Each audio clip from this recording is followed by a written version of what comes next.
TP in, then they can probably hold 2v4.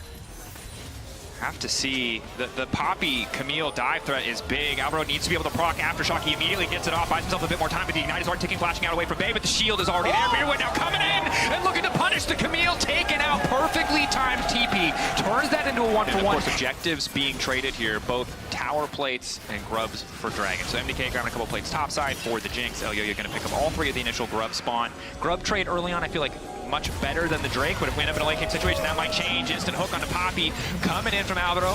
VA on the way out is Supa ghosting already. This is a bit aggressive. If the spear doesn't land from Elioya, but it does!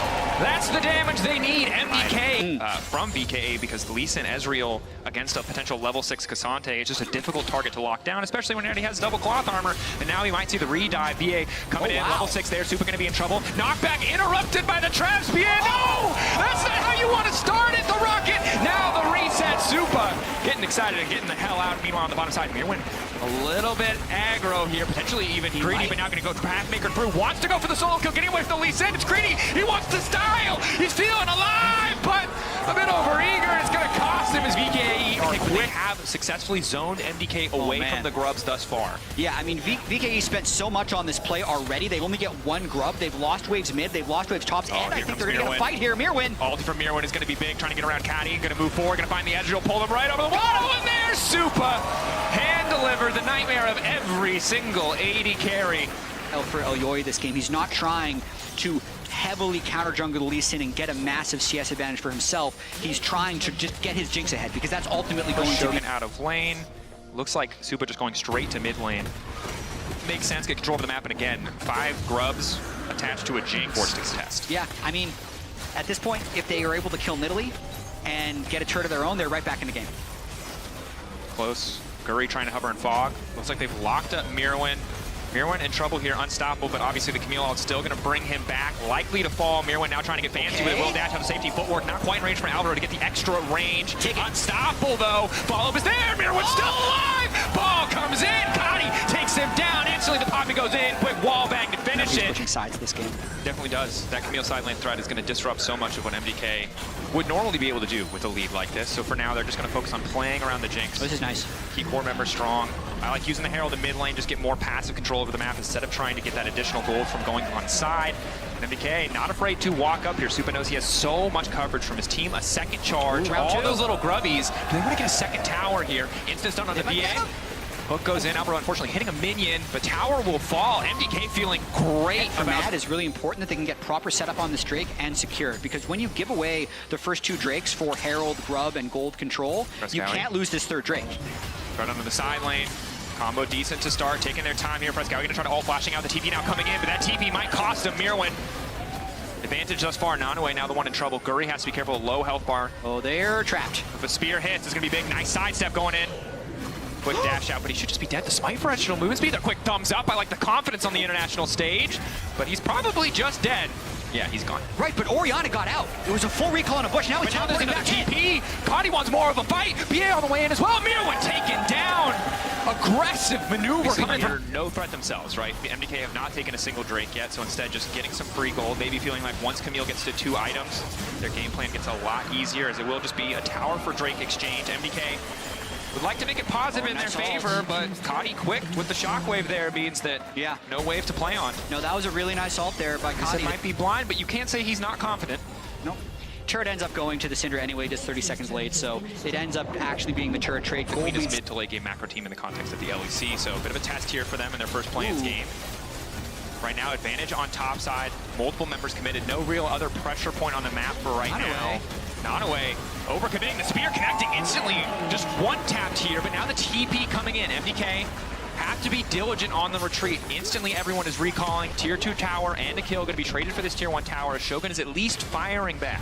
Yeah, probably caster curse the macro a little bit. When they started to push out mid lane, already VKE were on the side lanes. You can see that entire bot lane wave getting deleted. They're losing gold just to be here. MDK conceding a couple waves, conceding some prio on the map. Committing a lot, but now, oh my god, the magic damage is massive, and now Shogun's been caught out as well! He doesn't even have room to play the game! VKE couldn't find the angle to force a fight, can't even find the angle to group up and fight together. Cotty getting nothing done, Supa finding the kill, MDK fully confident in their ability to execute. Baron, this is a bit dicey. Guri is here. Flash smite available. Frescow with the initial interrupt. Now they instantly turn on the Lee Sin. They do not want to let them get the steal. BA trying to buy as much space as he can for his jungler to escape. Thus far, looks the rocket. He can feel the wind on his backside. This was a ravenous Hydra game, but this might just be a cheeky Baron game. TP coming in. Full 5v5 ready. VKE are going to get this objective. Elyoya has no way in. Mirwan getting cheeky. He cannot steal this, and they'll walk away. Like Nautilus, Cassante, they can actually still mow through VKE in team fights. Well, and essentially, Poppy, outside of the Archangel's passive, so they're very vulnerable. A single Jinx reset will allow Supa to take over a team fight immediately. But as you highlighted so well, that's the big scary case for VKE is Syndra pops somebody, gets Jinx a reset, and then the fight is immediately over. Yeah, this is it though. You can see VKE in the river, but they're not able to hold the bush. So, instant pick. Yeah, full confidence. Supa now going in. Frescow retreating. BA picked off. VKE spending a bit too much effort setting up these traps, looking for these flank angles, and just not bringing enough members to the play. Guri will take the objective, bringing them up soul point. Now going to make his way over the top. In the meantime, Shogun now trying to get out. Nanaway getting the kill back. Frescowie taking out of the equation. Guri coming around the corner. Shogun, Mirwan going all out. Can he take down two? Dashing forward, now has to backstep. Is instantly going to cancel the ult, wants to keep going. Guri's still alive. Guri's still healing. The extra healing coming in. It's so much work. It's such an incredible moment, but it doesn't matter because Supa is still alive. The Jinx still there to finish the job. What is going on, Dracos? This was now a 4 for 2. The Drake ends up going to VKE, and Nanaway might actually get the tier 2 mid. He's gonna get it, he's gonna walk away. Quick hook shot out. Worlds, baby! Fight. We really have to watch Camille here. That's a nice trap. It found him. Otherwise, he still wants to control that zone there. There's not enough wards from Mad to actually stop him from being here. Mirwan trying to mark him, but he's jumped on now. Mirwan not unkillable. It's a matter of time before that life bar is just going to be deleted. Poppy ready to disengage the play. VKE uncertain if they can go for the finish here, go for the kill.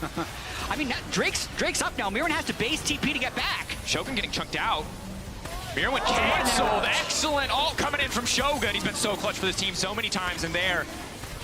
Giving them the advantage. Flip it. Mirwan with the TP. Alvaro going in. Nice hook to start things off. Caudy gonna get deleted. That's what they needed. Now Jinx finding the reset, but no immediate targets hit. VKE immediately retreating. Might just be able to go for the 50-50 here. Elyoya hovering. They're not gonna hit the objective. They know it's instead about the fight. Nanaway caught out. CC locked down. No. X-Tech ultimatum. Not enough. Shutdown coming through clutch for the Syndra. Dragon going down for MDK. Good discipline in the moment, but they want to go quick. They want to go for the end. An immediate TP to the top side. Frescowie wants this tower at the very least. Maybe even the inhibitor to follow. Those are really long death timers on the Orianna and the Camille. That was a nice patient fight there by Mad, so it's still 3v5. This is at least 2 inhibitor turrets. They don't really have any good wave clearance. They don't really have any good way to stop this push, and Supa is incredibly powerful. Reset's going to be coming through for all of these little objectives. Still dead. They could go for it. Alvaro hooking in. Knock back onto Supa is big. It'll at least buy them a bit more space, a bit more time. Guri debating if he wants to follow up. Sonic Wave hits. The Resonating Strike not going to come through. Nanaway 22 seconds. 9 for Caudy. Shockwave will be big here. Mirwan isolated. Shogun caught out. Rocket to finish the job. Another kill comes through. Surely this is the end for VKE in game 1. Caudy here. The last stand. MDK, are they confident to keep pushing? Camille 4 seconds away. Nanaway still incredibly powerful. Shockwave there. Nice Caudy locked up. The hook into the spear buys him a bit more space. Nanaway once again rooted. Once again CC, but this time he's able to get the ult off. And Elyoya just gets deleted. True damage coming through with the blade legs. Not doing enough work. Pullback from Mirwan is good. Hook shot, wall dive, but the only place left for VKE is the Fountain of Supa. Wants another kill. Flashes in with confidence. He might not find the kill, but he damn well will get the game. MDK strike first. Alvaro finds the jungler, harass him if he can actually. This could be a big win if he just walks into this bush. Alvaro. Just try and push him off. He doesn't have smite. Yeah, on the way down. That's an ignite already ticking. Aftershock damage gonna come in, but Guri, quick flash, quick fingers. Means he'll make it out of that one, but doesn't have ignite. Might still die here. Marshall Cadence, not that buffed. Frescowie on the way down. There's surely no way Guri gets out of this one. A Dark Sphere, a single auto, first blood for MDK. That's a heartbreak early on for VKE. Frescowie and Alvaro going for a bit more chip damage here, but Caudy there to cover at the very least. TP's back to the bottom side, coming in from Mirwan. Meanwhile, TP from Nanaway on the opposite side. So mirrored start, but the kill's still in favor. Now Elyoya already arriving, knowing the jungler's gone. Caddy's got nowhere to go. Might still have enough space to walk away. Why is he sticking around? He's fine.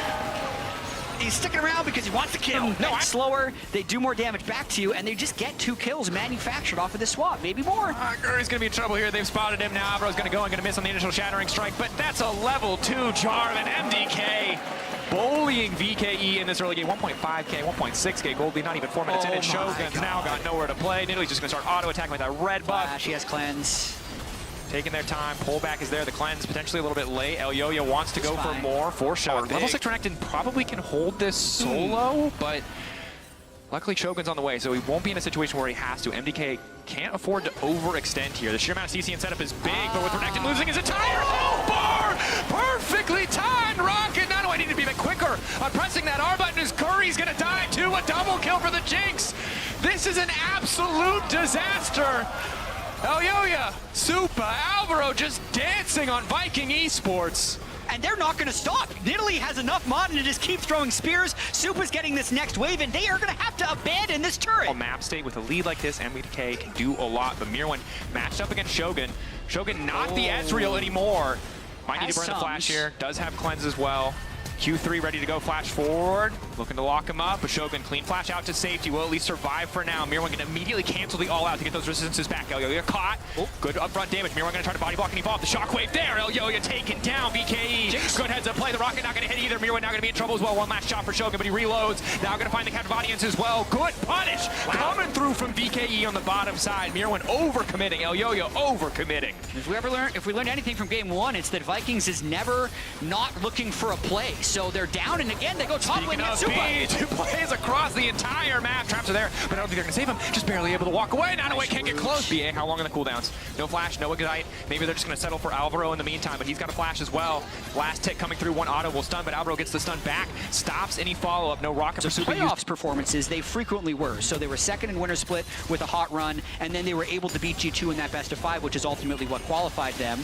As they're going for multiple plays now. Caught out. That ulti not quite going to finish the job, but Alvaro and Supa able to get some work done in the bottom lane. Kani might be in trouble. Shockwave to delete the wave again, stopping Elyoya from forcing the dive. Quick kill to MDK. Kani luckily able to hold on to his life, but I mean, it's a good call out. Some nice movement, gets him away from the Shattering Strike. Yeah, and I think they're going to be getting this turret now with Elyoya behind them on Nidalee. If they kill the turret and then go for kills, it could be a reset. lot. They're going to be there for Supa. Extra movement speed starts to run forward. Shogun, if he gets hit by any piece of CC, likely to fall. Nice sidestep, nice knockup coming for BA, but still the traps are going to connect. Luckily has the Unbreakable Will. In the meantime, Grub's getting taken down. VKE likely now at least getting a bit more wave clear here. Going to be able to match Supa a bit more. Supa doesn't know they're in the bush. Instant combo. That is a dead Jinx. Probably had time to push flash, probably didn't. It wouldn't have mattered to drop it there. Supa and a Demolish Proc will at least get most of that health down, and Shogun too far away, so the tower gonna fall. See what the setup is for the next, but he'll take it with how much plating and kills they've gotten early game.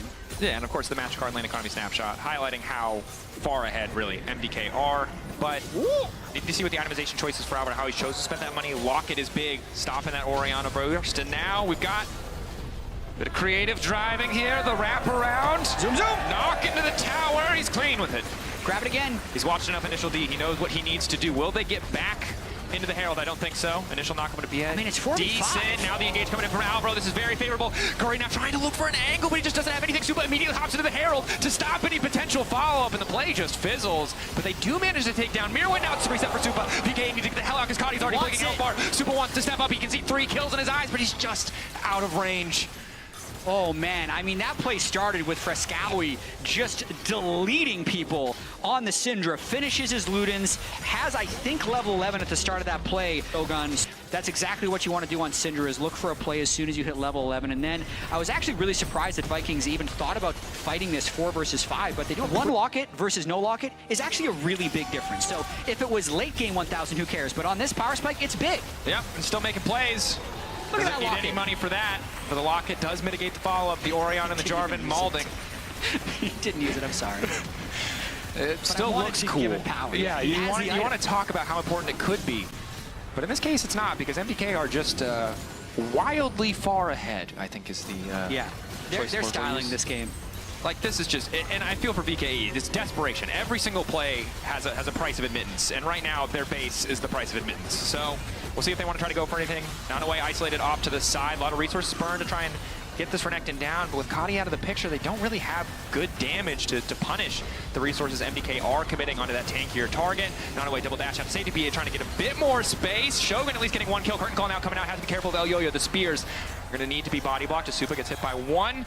Last bullet does not connect. Kadi finally here has the Banshees as well, but and ultimately very defensive, very much on their own side of the map, not really able to get into that Baron pit. Of course, we're only 19 minutes in. I know it feels like a much longer game, but Baron hasn't even spawned yet. When it does, MDK can delete it pretty quickly, just given how accelerated that Jinx is. See if VKE can put up a fight there, if they're just going to be forced to concede yet another objective. Mirwin off on the side is going to use the ult to kind of taxi himself out to safety, but oh man, he wouldn't be Mirwin if he didn't go for the 1v1 instead. Now flashes down the rocket, now coming in. Nanoe just needs to stun that man. Knocked back. A little bit of redemption for Guri there as he turns it back. Could have walked away, but instead he chose to fight. Will cost him his life. I mean, he just wanted to be part of the club. Could be undefeated Cassante. Yeah, 2 picks, 2 wins. 2 picks, 2 wins. What do you want? You don't need to look at the replay. That's all you need. Mirwin. Teleport flanks. Looking for the angle. Doesn't have ult. Used to taxi in the previous play. But getting closer. Q3 ready to go. Supa spots Nanoe crucially. Guri off to the side. Bit of a split use of resources here. Nanoe just slowly getting chipped. The Jinx is too strong. Supa on a killing spree. Gets a reset. Has to be careful about not walking into the choke. The ball will reset back to Kadi. Trying to find a good angle. The shockwave not even going to come out. The retreat is there. Supa resetting left and right. Yet another scatter of the week. Frescowie, good angle. Guri getting cut down. Flash away from the rocket, but now Supa just flashes to follow. A triple kill. The team in decent position to try and find him the penta, but I don't think they need it. I think they can end it here. I mean, they're so strong. Nothing if not stylish on the MDK lineup. His first penta on an international stage, unofficially, as the timer has expired, but they want to give it to him, but instead Elyoyo will say no. You have not earned it. Not official. I don't think they'll end on this push either, but they're going to be able to recall with a huge amount. Getting spotted, and MDK are just quick to collapse on the flanker, stop any potential. Oh, the bounty! The bounty will get claimed, but with the kind of lead that Frescowie has, is going to demand a bit of respect here. Yeah, absolutely. I mean, they've gotten multiple picks just off of him pushing a wave, going into Fog of War, and then one-shotting Shogun. So it's a very strong game for Frescowie, and I think just as an overall point, I'm expecting a pretty good tournament out of Frescowie, based on people's impression of him throughout the summer split, because I just don't think the AD carry meta necessarily suited him. He has really bad win rates on the majority of AD carries when I was watching, and even when they beat G2 in that best of 5 that ultimately qualified them for Worlds, one of those was a Vex win, there was a LeBlanc win, and that's like during the AD carry meta. So Galio, like he was experimenting a lot, and certainly a lot of those picks are going to feel better in the context of this meta. TP coming in, but it might be too late. The team is just collapsing. So much initial damage going in onto Guri. Knockback onto BA. Getting the Alistar away from the rest of the team. Now it's been caught. He's been caught out. Shockwave going to connect onto 2. Nanoe is here, but I don't think they have the damage. Now going instantly in, but Mirwin is there to try and peel for the Jinx. Supa in trouble now. One more shot might be able to finish it, but Supa still standing. Everyone on the team ready to body block for this Jinx. A double kill for Elyoyo. VKE thought they had the angle, but it does not pay off. The rocket. Guri still standing. Still living. Shogun running. The Jhin probably not long for this world. Guri ready to give his life to protect his AD carry, but there's just not enough bullets in Jin's gun to finish this one. Okay, 4 people wanted to end. Supa wanted to do Baron. Nothing really to be done. Mirwin covering any potential angle of attack for Guri. A lot of low health bars, but denying J4 access to the pit. Stops any potential to immediately move in and take this tower, but Guri, you can see the poke of the Nidalee is a big threat. And Supa now starting to threaten mid. Here we go. Guri walking up, Nanoe off to the side. Chompers down. Supa ghosting, staying alive thus far, but has to flash back under the tower. Split from the rest of his team. Surely VKE. This is the time to try and find an angle, but Frescowie, quick scatter. Q3 coming in from Mirwin, hitting onto 2. Rocket goes in. Nanoe still alive. Mirwin taken down. Curtain call there. Alvaro going to be in trouble. Lockett can't save him from this one. Frescowie pulled back. Kadi with clean plays. The shutdown there. Nanoe stepping up, though. He can't afford to do that. Too much damage needed to wait for the rest of the team. VKE slowly winning this fight, but they can't afford to get over eager. That's the reset now coming in for Supa. They have to get the hell out. VKE holding and taking everything they've got, but they're slowing MDK down. Yeah, no more ult left. I mean, Supa is so fed, but this has been such a hold by Vikings here. They actually got it 3 for 3. I think they're still losing their inhibs just because the Nidalee is super sharp. 3 items. Maybe they'll have a shot in the next one. Oh, that's Supa potentially huge. Flash over, looking to finish it. Flame Chomper shut down. Clutch from Kadi. Supa caught sleeping. Massive gold injection for this Orianna. Baron not on the table. It won't matter too much in the grand scheme of things. But collect as many objective bounties as you can while you have Supa down. Who cares about the Drake at the moment, since that's what Yoyo was taking down? And I think the thing is, MDK, you're in a position to close this game out. You should be able to do so cleanly at this stage, right? And I think Over back here, because if Jarvan tries to fly in, Mirwin can come from the backside. But if they engage on him fast, it could be trouble. Nice sidestep coming in from Mirwin to get away from the captive audience. Immediate pick onto Guri, and that should just be it. That's really all it good takes. wave clear, but this is the third inhibitor likely going down. Vikings just so difficult for them to hold. They can try an Alistair Orianna combo, but that might not be enough damage to take out a carry. And Super Splash is almost back. That's so much pressure on Kadi. You can see Shogun about to fall. Kadi, a good shockwave buys you time. A bad shockwave loses you the game. So much pressure on this lineup to hold the line, but instantly Alvaro finds the angle, and the fight's over before it even starts. MDK 2-0 to start their run in the world's